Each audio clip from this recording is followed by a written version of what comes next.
मुजफ्फरनगर से बड़ी खबर सामने आई है, जहां मंसूरपुर थाना पुलिस ने लूट की वारदात का महज 24 घंटे में खुलासा करते हुए 3 शातिर लुटेरों को गिरफ्तार किया है। पुलिस के मुताबिक बैगराजपुर क्षेत्र में बाइक सवार बदमाशों ने मुस्तफा से 3,500 रुपए, समीर से 15,000 रुपए और आरिफ से 12,000 रुपए की नकदी लूट ली थी। मामले की सूचना मिलने के बाद पुलिस ने मुकदमा दर्ज कर जाँच शुरू की। सीसीटीवी फुटेज, तकनीकी साक्ष्यों और मुखबिर की सूचना के आधार पर पुलिस ने 3 आरोपियों को गिरफ्तार कर लिया। पुलिस ने इनके कब्जे से लूटी गई 28,500 रुपए की नकदी और वारदात में इस्तेमाल की गई 2 मोटरसाइकिल बरामद की हैं। पुलिस अधिकारियों के अनुसार गिरफ्तार आरोपियों से पूछताछ की जा रही है और उनके आपराधिक इतिहास की जानकारी जुटाई जा रही है।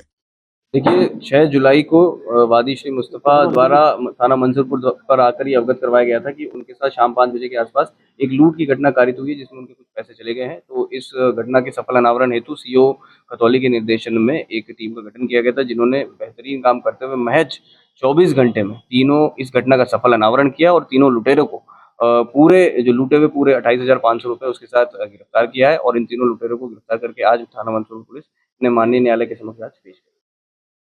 जैसे मैंने बताया कि जो लूटे हुए पूरे 28,500 रुपए हैं, वो सारे पैसे 100% रिकवरी के साथ तीनों लुटेरों को गिरफ्तार करके आज माननीय न्यायालय के समक्ष इन्हें पेश किया। मुजफ्फरनगर में कथित धर्मांतरण गिरोह के खिलाफ पुलिस ने बड़ी कार्रवाई करते हुए 5 महिलाओं समेत कुल 12 लोगों को गिरफ्तार किया है। यह कार्रवाई मंसूरपुर थाना पुलिस द्वारा की गई है। पुलिस का दावा है कि आरोपी लोगों को अलग अलग तरह के प्रलोभन देकर ईसाई धर्म अपनाने के लिए प्रेरित कर रहे थे। फिलहाल सभी आरोपियों से पूछताछ जारी है और पूरे नेटवर्क की गहन जाँच की जा रही है। पुलिस के अनुसार आरोपियों पर आरोप है कि वे गरीब और जरूरतमंद लोगों को बीमारी ठीक करने का दावा करते थे। इसके अलावा मुफ्त मकान बनवाने, आर्थिक सहायता दिलाने, शादी के लिए पैसों की व्यवस्था कराने और जीवन की परेशानियों को दूर करने जैसे प्रलोभन देकर लोगों को अपने प्रभाव में लेने की कोशिश की जाती थी। इसके बाद कथित रूप से उन्हें धर्म परिवर्तन के लिए प्रेरित किया जाता था। सूचना मिलने के बाद पुलिस ने मौके पर छापेमारी की, जहां से 5 महिलाओं समेत कुल 12 लोगों को गिरफ्तार किया गया। कार्रवाई के दौरान पुलिस ने 3 धार्मिक पुस्तकें, 6 मोबाइल फोन और 3 डायरी तथा रजिस्टर भी बरामद किए हैं। पुलिस इन मोबाइल फोन और दस्तावेजों की जांच कर रही है ताकि यह पता लगाया जा सके कि इस नेटवर्क से और कौन कौन लोग जुड़े हुए हैं तथा इसकी गतिविधियां कितने समय से संचालित की जा रही थीं। इस मामले में उत्तर प्रदेश विधि विरुद्ध धर्म संपरिवर्तन प्रतिषेध अधिनियम 2021 के तहत मुकदमा दर्ज किया गया है। पुलिस का कहना है कि सभी आरोपियों के खिलाफ साक्ष्यों के आधार पर आगे की कानूनी कार्रवाई की जाएगी। साथ ही यह भी जांच की जा रही है कि कहीं इस नेटवर्क का संबंध किसी अन्य जिले या राज्य से तो नहीं है। फिलहाल पुलिस पूरे मामले की हर पहलू से जांच कर रही है। अधिकारियों का कहना है कि यदि जांच के दौरान अन्य लोगों की संलिप्तता सामने आती है तो उनके खिलाफ भी सख्त कार्रवाई की जाएगी। वहीं इस कार्रवाई के बाद इलाके में चर्चाओं का माहौल है और पुलिस स्थिति पर लगातार नजर बनाए हुए है। देखिए, टिप ऑफ मिला था थाना मंसूरपुर टीम पे, जिसमें एसपी सिटी और सीओ खतौली द्वारा एक्टिवेट होकर के पूरी टीम के साथ इसमें कार्य किया जाता है। तो वहां पर जड़ौदा गांव पड़ता है, उसके जंगलों में एक टेंट लगा करके इस तरह के कुछ कार्यक्रम चल रहा था। काफी भीड़ इकट्ठा हुई थी इसमें, और जब उस संबंध में काफी जानकारी की जाती है, पूछताछ की जाती है, तो ये पता चलता है कि कुछ लोगों को क्या कहते हैं, पुराने सिद्धांतों के आधार पर कि हम प्रेयर कर देंगे, तुम ठीक हो जाओगे, तुम्हारा बीमारी ठीक हो जाएगी, तुम्हारे बच्चे का इलाज हो जाएगा, तुम्हारे शादी हो जाएगी, इस तरह के गरीब लोगों को वहां प्रलोभित करके जो है विभिन्न प्रकार के लोगों को अंधविश्वास के माध्यम से इस प्रकार का कुछ कार्य चल रहा था, जिसमें बाद में जब कड़ाई से पूछताछ की जाती तो उन्होंने स्वीकार किया कि यहाँ क्रिश्चियन धर्म के लिए लोगों को कन्वर्ट किया जा रहा था, जिसमें 12 लोगों को गिरफ्तार किया गया है और गरीबों को बुला करके इस तरह से लालच देकर के कन्वर्जन का कार्यक्रम पिछले कई दिनों से चल रहा था, जिसके आधार पर इसमें 12 लोग गिरफ्तार किए गए। इसमें संजीव और संगीता नाम के 2 लोग इसमें गिरफ्तार किए गए, जो पति पत्नी है और जौहरा थाना मंसूरपुर के ही निवासी है, तथा गरीबों को प्रलोभन देकर के कुछ न कुछ पैसे का, इलाज का या शादी का या कुछ अंधविश्वास के आधार पर कि तुमको प्रेयर कर देंगे, तुम ठीक हो जाओगे, किसी प्रकार से इस प्रकार से गरीबों को प्रलोभित करके इसको क्रिश्चियनिटी में इसको कन्वर्ट कर रहे थे, जिसके आधार पर जांच के आधार पर 180/26 3/5 एक धर्म संपरिवर्तन अधिनियम का मुकदमा 2021 का दर्ज किया गया है और इसमें 12 लोग गिरफ्तार किया गया है, जिसमें 5 औरतें हैं, 7 पुरुष हैं, तथा ये सठेड़ी, रतनपुरी, जड़ौदा, सुजड़ू मतलब इसमें 5 महिलाएं हैं और 7 पुरुष हैं जिनमें गिरफ्तार किया गया है, तथा नियमानुसार इनको धर्म परिवर्तन के आधार का जो एक्ट है उसके आधार पर अभियोग दर्ज करते हुए जेल भेजने की कार्रवाई सुनिश्चित की जा रही है। सर, अब तक कितने लोगों का धर्मांतरण करा चुके थे? देखिए, इस मामले में चूंकि सीओ के अध्यक्षता में, सीओ खतौली की अध्यक्षता में एक टीम बनाई गई है। इस पूरे प्रकरण की आय का स्रोत क्या था, ये कहां से फंडिंग होती है इस बारे में, साथ ही साथ ये कहां से प्रेयर कैसे करते हैं और प्रेयर की ट्रेनिंग कैसे इनकी हुई और किस प्रकार से क्रिश्चियन धर्म के बुक्स वगैरह कहां सप्लाई हुए, ये जो बरामद किया गया है, जिसमें धार्मिक पुस्तकें बरामद की गई है, मोबाइल फोन बरामद किया गया है, डायरीज बरामद की गई जिसमें कुछ चीज ऐसी क्रिश्चियनिटी संबंधी लिखी हुई है। इसके बारे में भी तमाम चीजें भी पता की जा रही हैं तथा इसकी टीम के द्वारा पूरे सिंडिकेट को कठोरतम कार्रवाई करते हुए इसको ध्वस्त करने की कार्रवाई मुजफ्फरनगर पुलिस द्वारा सुनिश्चित की जाएगी। मैं निश्चित तौर से इस बारे में भी मैंने आपको कहा, इसलिए मैंने एक डीएसपी जो गैजेट ऑफिसर के नेतृत्व में एक टीम बनाई है और एसपीसीटी के सुपरविजन में, so that all the things can be expedited, और सभी तरह के सोर्सेज, क्या इनका इनकम का सोर्स है, क्या व्यवस्थापन है, कैसे ट्रेनिंग करते हैं, कौन कौन लोग अब तक इस तरह के कन्वर्ट हुए हैं, पूरी जानकारी इसमें की जा रही है ताकि और भी इसमें कठोरतम कार्रवाई सुनिश्चित की जा सके।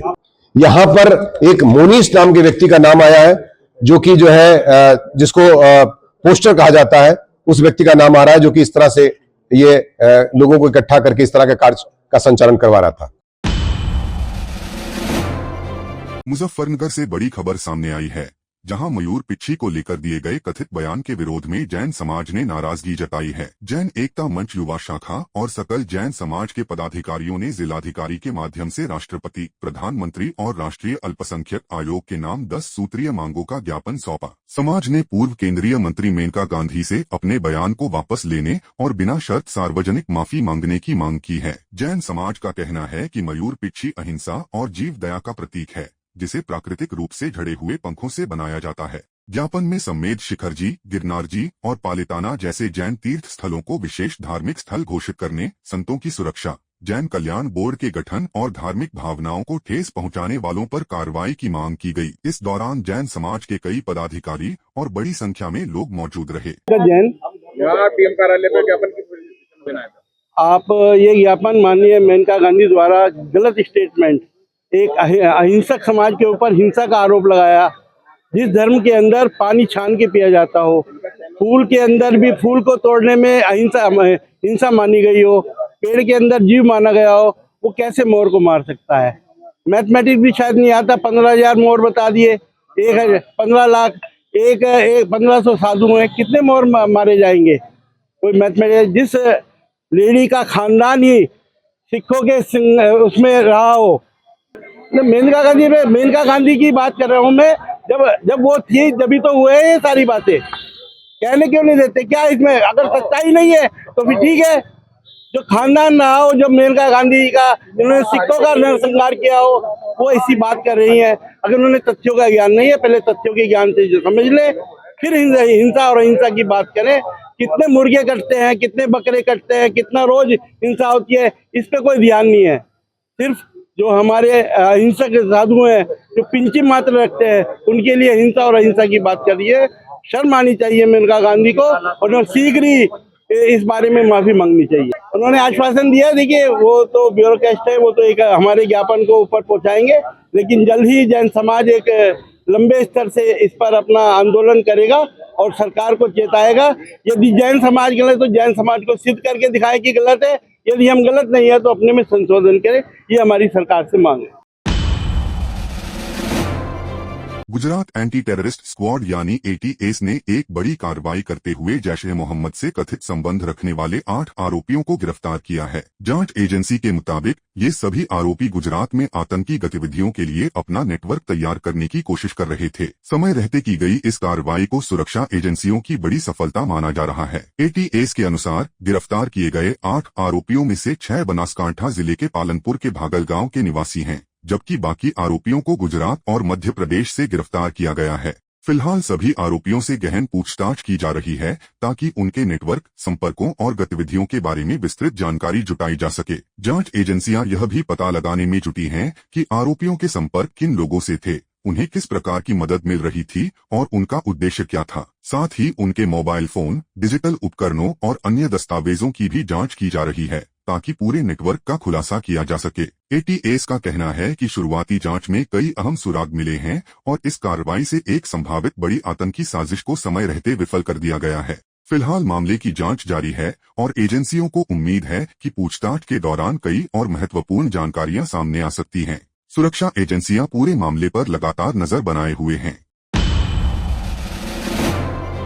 उत्तर प्रदेश समेत देश के कई हिस्सों में मानसून कहर बरपा रहा है और गुजरात भी लगातार भारी बारिश की मार झेल रहा है। अमरेली जिले में मूसलाधार बारिश और बाढ़ के कारण सावरकुंडला और अमरेली के बीच राष्ट्रीय राजमार्ग का एक बड़ा हिस्सा धंस गया, जिससे करीब 24 घंटे तक यातायात पूरी तरह ठप हो गया। सड़क धंसने के कारण दोनों ओर वाहनों की लंबी कतारें लग गईं और सैकड़ों यात्री तथा मालवाहक वाहन बीच रास्ते में फंस गए। लोगों को घंटों इंतजार करना पड़ा और कई वाहन चालकों को वैकल्पिक मार्गों का सहारा लेना पड़ा। बारिश थमने के बाद नेशनल हाईवे अथॉरिटी और स्थानीय प्रशासन ने बिना समय गवाए युद्धस्तर पर राहत और मरम्मत कार्य शुरू किया। इंजीनियरों और कर्मचारियों की टीम भारी मशीनों के साथ मौके पर पहुंची। सबसे पहले क्षतिग्रस्त हिस्से से मलबा हटाया गया, फिर बड़े बड़े पाइप डालकर सड़क की मजबूती सुनिश्चित की गई। इसके बाद मिट्टी भराई और सड़क निर्माण का काम तेजी से पूरा किया गया ताकि यातायात जल्द से जल्द बहाल किया जा सके।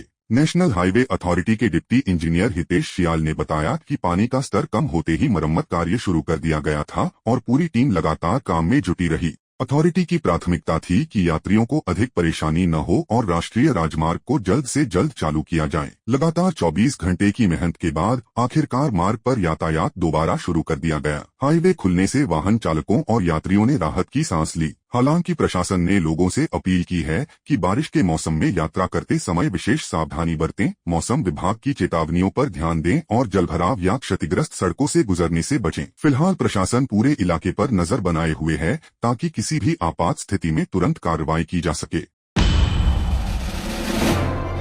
प्रधानमंत्री नरेंद्र मोदी के प्रस्तावित न्यूजीलैंड दौरे को लेकर वहां रह रहे भारतीय समुदाय में जबरदस्त उत्साह देखने को मिल रहा है। प्रधानमंत्री मोदी इंडोनेशिया, ऑस्ट्रेलिया और न्यूजीलैंड के 3 देशों के दौरे पर रवाना हो चुके हैं और इसी क्रम में वे 10 से 11 जुलाई तक न्यूजीलैंड में रहेंगे। प्रधानमंत्री के ऑकलैंड आगमन से पहले ही भारतीय मूल के लोग स्वागत की तैयारियों में जुट गए हैं। शहर के भारतीय रेस्तरां, व्यापारिक प्रतिष्ठान और सामाजिक संगठन इस दौरे को लेकर बेहद उत्साहित हैं। प्रवासी भारतीयों का कहना है कि प्रधानमंत्री मोदी का यह दौरा उनके लिए गर्व का क्षण है और वे उनका भव्य स्वागत करने के लिए उत्सुक हैं। भारतीय समुदाय का मानना है कि प्रधानमंत्री मोदी की यह यात्रा केवल एक राजनयिक दौरा नहीं बल्कि भारत और न्यूजीलैंड के बीच व्यापार, निवेश, शिक्षा, पर्यटन और सांस्कृतिक संबंधों को नई दिशा देने वाला महत्वपूर्ण अवसर भी है। प्रवासी भारतीयों को उम्मीद है कि इस दौरे से दोनों देशों के बीच सहयोग और मजबूत होगा तथा भारतीय समुदाय के साथ संबंधों को भी नई ऊर्जा मिलेगी। अब सभी की निगाहें प्रधानमंत्री मोदी के न्यूजीलैंड दौरे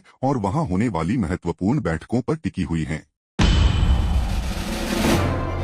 भारतीय जनता पार्टी के राष्ट्रीय अध्यक्ष नितिन नवीन अपने जम्मू दौरे के दौरान ऐतिहासिक और प्रसिद्ध रघुनाथ मंदिर पहुंचे, जहां उन्होंने पूरे विधि विधान के साथ भगवान श्री राम और अन्य देवी देवताओं की पूजा अर्चना कर देश की सुख समृद्धि, शांति और विकास की कामना की। उनके मंदिर पहुंचने पर भाजपा पदाधिकारियों, कार्यकर्ताओं और बड़ी संख्या में मौजूद श्रद्धालुओं ने गर्मजोशी के साथ स्वागत किया। दर्शन के दौरान नितिन नवीन ने मंदिर परिसर में कुछ समय बिताया और वहां मौजूद श्रद्धालुओं से मुलाकात कर उनका अभिवादन स्वीकार किया। उन्होंने मंदिर की धार्मिक परंपराओं का पालन करते हुए पूजा की और देश की उन्नति तथा जनकल्याण के लिए प्रार्थना की। रघुनाथ मंदिर जम्मू की धार्मिक पहचान का प्रमुख केंद्र माना जाता है, जहां देश भर से लाखों श्रद्धालु दर्शन के लिए पहुंचते हैं। भाजपा अध्यक्ष के दौरे को देखते हुए मंदिर परिसर और आसपास के क्षेत्र में सुरक्षा के व्यापक इंतजाम किए गए थे। पुलिस और सुरक्षा एजेंसियां पूरी तरह सतर्क रहीं ताकि श्रद्धालुओं को किसी प्रकार की असुविधा न हो और कार्यक्रम शांतिपूर्ण ढंग से संपन्न हो सके। नितिन नवीन का यह दौरा केवल धार्मिक आस्था तक सीमित नहीं माना जा रहा,